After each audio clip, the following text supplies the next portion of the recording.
Ginamitan na ng 4 na kamay. Sobrang higpit ng tornilyo.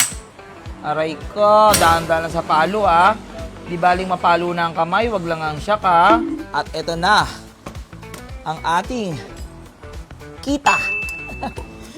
Aray ko, iba talaga tindigan ng kaita. Simple lang talaga siya, pero masakit sa bulsa. Malupit ang montage ulit Pasok! So yun guys, another day na naman tayo para kay Click B1 natin. Pero big shoutout muna sa lahat ng mga customer natin dito sa shop. Ayan ayun, pakita mo naman sila. Ayaw mo nang pakita Yan sa mga customer natin. So umagang-umaga, ayun ang dami. Engine support. Bugbugan tayo ngayon dito. Tapos thank you pala sa Bomex.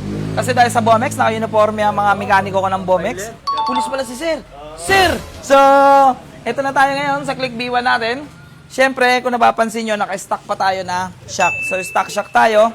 Tapos, kung napanood yung last vlog natin, may nabili tayong bracket, CNC bracket ni traction. Ano siya? Plug and play na siya sa Kaita na shock.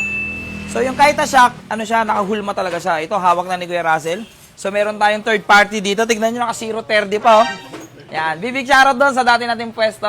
Malaki na itulong nila sa akin. Yan sila Kuya Russell. Inaayos na ni Kuya Russell yung Kaita natin kasi plug and play to doon. Para luminis ng tignan si Fantasma. Yan. Para maganda ng tignan. Kasi medyo dirty. Medyo dirty. Yan, para maganda ng tignan, di ba? So, antayin lang natin. Papa-magic lowered na rin natin. Siyempre, papa-magic lowered na rin natin yan kay Kuya Russell para palupit yung ating tindigan dito kay Fantasma. Ay, nakatingin lang si Fantasma. Nakatingin sa'yo yan, Russell. Hindi mo pwede dayain yan. Tuntukin ka yan. Ginamitan na ng 4 na kamay. Sobrang higpit ng tornilyo. Aray ko, dahan-dahan lang sa palo Di baling mapalo na ang kamay, wag lang ang shock Ayan na, umikot ka na please. Ikot! Ikot! Wag kang mapuputol. Yun, natanggal ka rin. So, bakit nga ba namin tinatanggal yon? Karamihan kasi sa Kaita, hindi naman tinatanggal talaga yon. Pero kasi, sabi ko nga sa inyo, yung nabili nating bracket, pang Kaita talaga siya. Yan, So, pag kinabit siya dito, yan, pit na siya, yan, pakak. Tapos, kasama na rin yung extension. Yan, itong extension niya. Ito naman ang problema ngayon. Paano tatanggalin niyang nasa ibabaw na to? Salinan mo. Ito yung kinaganda pag naka-quick release ka. Yan. Pwede mong tanggalin nang hindi nawawala yung preno mo. Para mabilis ka nakakapagtrabaho pag gusto mong magpalit-palit. And tsaka medyo dirty na Pero Kuya Russell, thank you sa pagpapahiram mo dyan. Nagamit ko yung motor. Kay Kuya Russell kasi yan. Ang angas.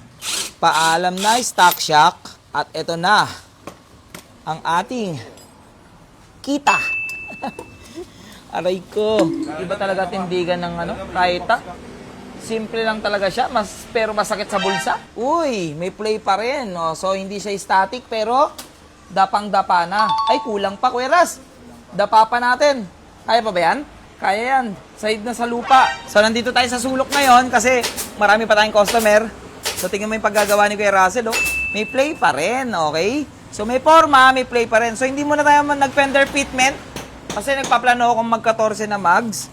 Baka kasi pag pinender fitment na natin to dito, mag-iba ang sukat sa 14. So, gagawin natin yung kagaya kay Ghost. Ipe-fender fitment namin sa 14 para pa nag-17, pasok pa rin. Yan.